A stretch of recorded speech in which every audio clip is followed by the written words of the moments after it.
Imagine caminhar sozinho por terras estranhas, carregando nas costas o peso de promessas antigas.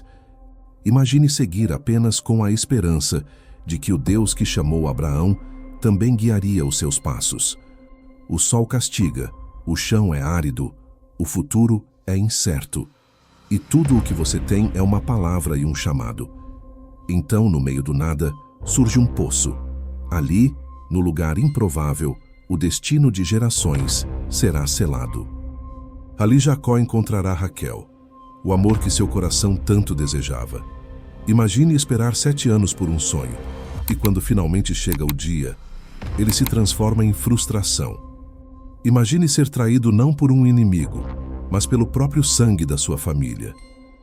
Jacó amava Raquel, mas Deus escolheu escrever sua promessa por meio de Lia, a mulher que nunca foi escolhida, a que vivia à sombra da beleza da irmã, a que só queria ser amada, mas era constantemente rejeitada, esquecida por um homem, mas lembrada por Deus. Essa não é apenas uma história de amor entre Jacó e Raquel. É a história da soberania de Deus rompendo com os padrões humanos, exaltando o desprezado e conduzindo a promessa da salvação através da esposa que ninguém escolheu. Porque o Deus que governa todas as coisas não escolhe segundo os olhos dos homens.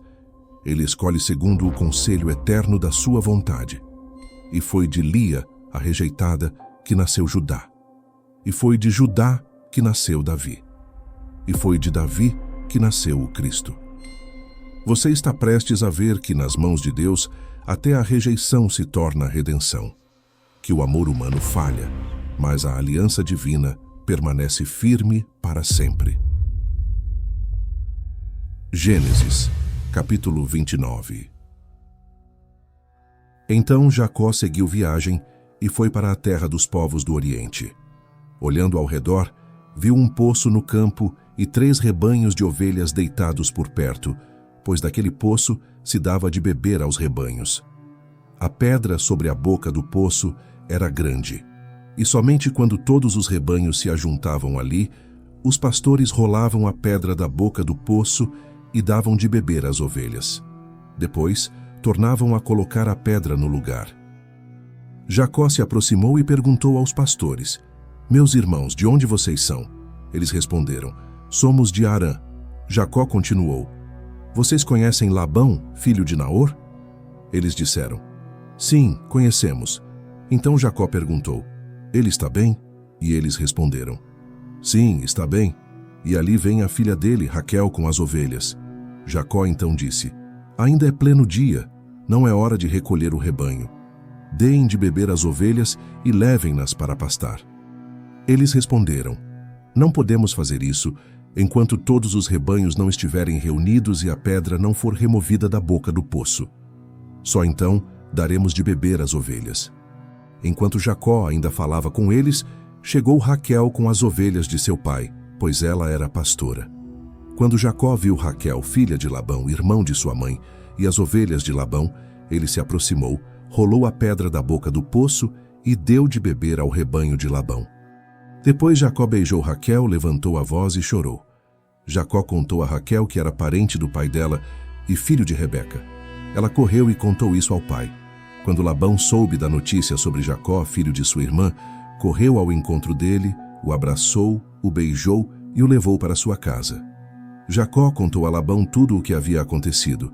Então Labão lhe disse: "Você é realmente da mesma carne e sangue que eu." Jacó ficou ali com ele durante 1 mês. Então Labão disse: "Você não deve trabalhar para mim de graça só porque é meu parente. Diga qual será o seu salário." Labão tinha 2 filhas. A mais velha se chamava Lia e a mais nova, Raquel. Lia tinha olhos meigos, mas Raquel era bonita de aparência e formosa. Jacó amava Raquel e disse: "Trabalharei para você 7 anos por Raquel, sua filha mais nova." Labão respondeu: "É melhor dá-la a você do que a outro homem. Fique comigo." Assim Jacó trabalhou 7 anos por Raquel, e esses anos lhe pareceram poucos dias pelo tanto que a amava. Ao fim desse tempo, Jacó disse a Labão: "Entregue-me a minha mulher, pois já se completaram os meus dias, e quero me casar com ela." Então, Labão reuniu todos os homens do lugar e deu uma festa. À noite, Labão pegou sua filha Lia e a trouxe para Jacó. Ele se deitou com ela. Labão também deu sua serva Zilpa a Lia como serva. Na manhã seguinte, quando Jacó viu que era Lia, disse a Labão: "O que é isso que você me fez? Não foi por Raquel que eu trabalhei com você? Por que me enganou?" Labão respondeu: "Aqui não é costume dar a mais nova antes da mais velha. Complete a semana de casamento com Lia, e em troca daremos também Raquel, contanto que você trabalhe mais 7 anos para mim." Jacó concordou e completou a semana de Lia. Depois, Labão lhe deu Raquel como esposa. Labão também deu sua serva Bila a Raquel como serva. Então Jacó se deitou com Raquel também, e a amava mais do que a Lia, e trabalhou com Labão por mais 7 anos. Vendo o Senhor que Lia era desprezada, abriu seu ventre, mas Raquel era estéril. Lia concebeu e deu à luz um filho, e o chamou de Ruben, pois disse: "O Senhor viu a minha aflição, agora meu marido me amará." Ela engravidou outra vez e deu à luz outro filho, e disse: "O Senhor ouviu que sou desprezada e me deu também este." Chamou-o de Simeão. Ela engravidou de novo, e quando deu à luz mais um filho, disse: "Agora, desta vez, meu marido se apegará a mim, porque já lhe dei 3 filhos."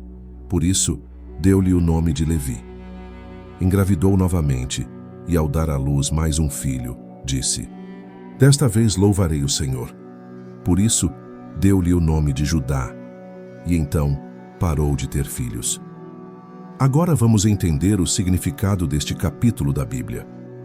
O capítulo 29 de Gênesis nos conduz por uma história profundamente humana, cheia de tensões familiares, amor não correspondido, enganos e, ao mesmo tempo, revelações da providência de Deus operando através de cada detalhe.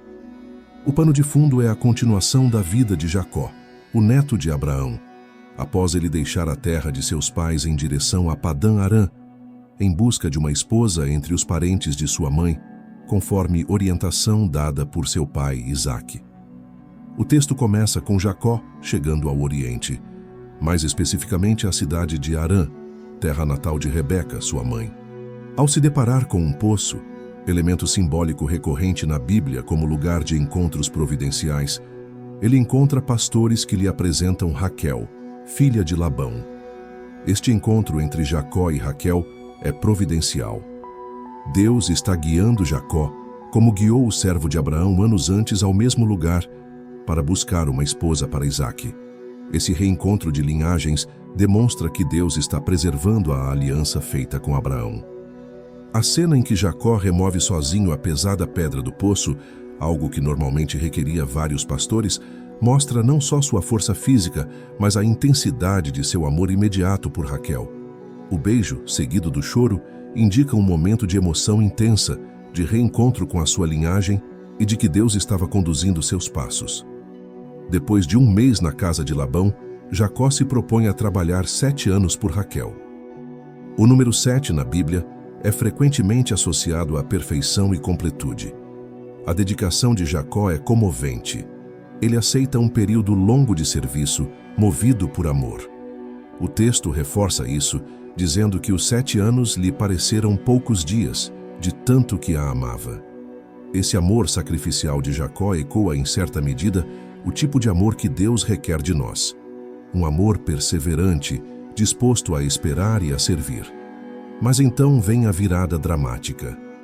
No dia do casamento, Labão engana Jacó trocando Raquel por Lia. O mesmo Jacó que outrora enganara seu pai com a ajuda da mãe, agora é enganado por seu tio. Esse paralelo não é por acaso. Deus está trabalhando em Jacó, moldando-o, permitindo que ele colha parte das consequências de seu passado. Não como punição cega, mas como parte de um processo de santificação. Jacó agora sente o peso do engano, a dor da decepção. E mesmo assim continua firme, aceita servir mais 7 anos por Raquel. Isso demonstra um amadurecimento, uma disposição a persistir mesmo diante da injustiça. Lia, por outro lado, é apresentada como a mulher desprezada. Embora não amada por Jacó, ela é agraciada por Deus com a fertilidade, enquanto Raquel permanece estéril. Aqui vemos uma ação compassiva do Senhor, que olha com ternura para aqueles que sofrem. Lia dá à luz 4 filhos, Rúben, Simeão, Levi e Judá. E os nomes que lhes dá são uma janela para a sua dor e também para a sua crescente esperança no Senhor. Especialmente em Judá, há uma mudança significativa. Ela não menciona mais seu marido, mas simplesmente diz: "Desta vez louvarei o Senhor." Esse nascimento é profético, pois de Judá viria o Messias, Jesus Cristo. O capítulo todo revela um entrelaçamento entre o plano soberano de Deus e as decisões humanas, inclusive as falhas. Mesmo em meio a enganos, rivalidades e dores emocionais, o Senhor está conduzindo a história rumo à redenção. Cada nascimento, cada relacionamento, cada lágrima estão sendo usados por Deus para cumprir seus propósitos eternos. O povo de Deus está sendo formado não por meio de histórias ideais, mas por meio de histórias reais, histórias marcadas por fraquezas, mas sustentadas pela graça divina. Agora vamos pensar um pouco nas lições que podemos aprender com este texto bíblico.